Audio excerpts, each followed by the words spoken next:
Hi students, I'm going to be going through this information really quickly. This is the final exam review session for the 4975B Earth Science Discovery Education Final Exam. On your final exam, you'll have to take it at a proctored facility or with your EF where you'll get the code to be able to start it. Until then, here is the review session to get you started. In this review session, we're going to be going over 26 of the 30 excuse me, I'm fighting a cold, questions and answers that are going to be on the test. Here are the topics that will be on there: human activity and Earth systems, modeling Earth, natural resources, cycling matter and energy, and Earth's interior.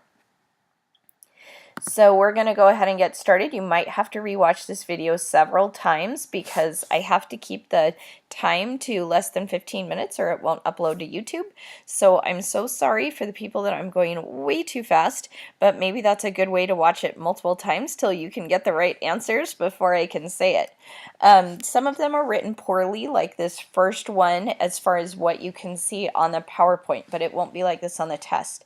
This says which of these food choices has the smallest impact on the environment. The answer is going to be hand-picked wild blueberries on your test. There's going to be some other answer choices like maybe some meats or some like farmed things, but wild blueberries would obviously, they grew wild, so that would have very minimal impact, plus you're picking it by hand. So understand that some of the questions as I go through here will not have all the normal choices that you'll see. It's just going to have the correct answer, okay? How does the water supply benefit from hydroponic farming? There's no herbicides or pesticides end up getting added to the water supply. Which human activity does not affect Earth systems? Riding a bike for exercise. Contour lines that are close together on a topographic map represent very steep slopes. So if they're really close together, that means the mountain's going up really high. Which question could be answered using remote sensing image data? How much the Amazon River basin has been deforested?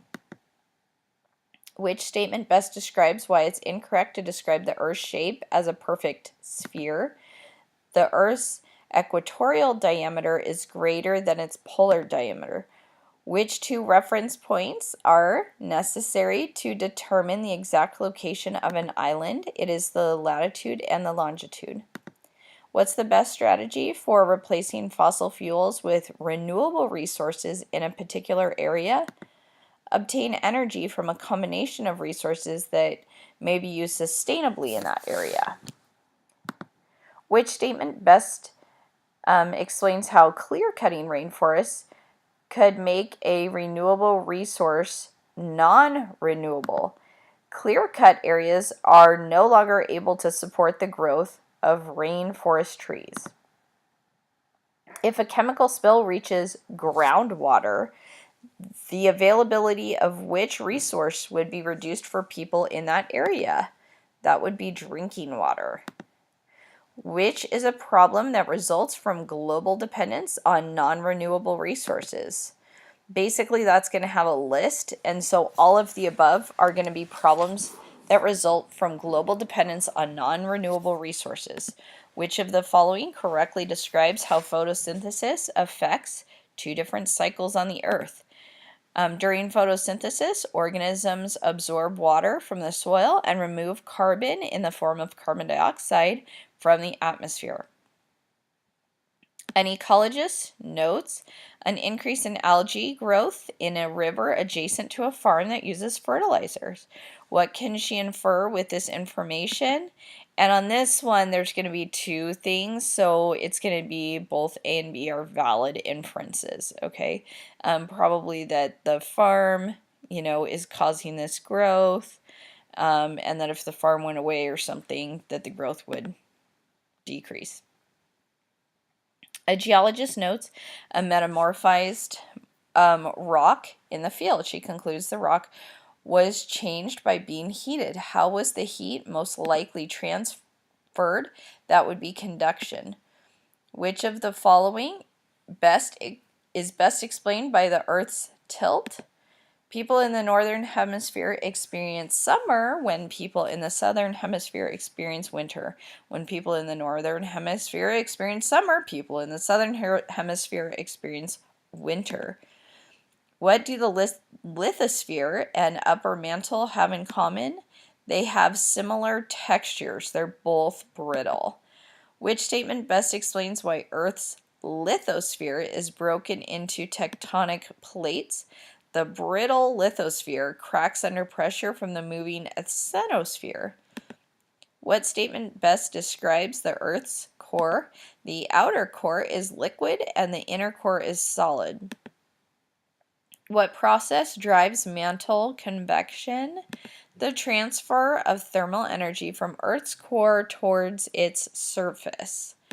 The similarities between the Appalachian Mountains and the Scottish Highlands provide evidence for which process? Climate change. Which of the following best explains the difference between continental drift and plate tectonics? Continental drift was Wegener's hypothesis that Earth's continents were once part of a supercontinent and it's since broken apart. Plate tectonics is the theory that explains how continental drift happens, so how they're moving. Which evidence supports Wegener's continental drift hypothesis? Similar fossils are found on opposite ends of the ocean, so things seem to match up okay-ish. Which statement best explains how the continents have changed over the last 200 million years according to the continental drift hypothesis? They split apart from a supercontinent and very slowly moved to their current positions. Which of the following processes is driven both by gravity and by density differences of plate tectonics? That would be the slab pull. A student argues that the theory of plate tectonics is false because we don't feel the tectonic plates moving beneath our feet. What is wrong with this argument? On average, the plates only move a few centimeters every year. The last question, and this is our final Jeopardy, is a student concludes that the Earth's lithosphere is gradually shrinking as crust is destroyed at subduction zones. What is wrong with this conclusion? The Earth's lithosphere is not shrinking because new crust is being created at mid-ocean ridges. That is 26 of your 30 final exam questions and answers. Again, you might have to go over it multiple times because I know I had to go really fast for YouTube uploads. But please check that out. Also, the study guide on Canvas, and good luck. I hope you study a lot.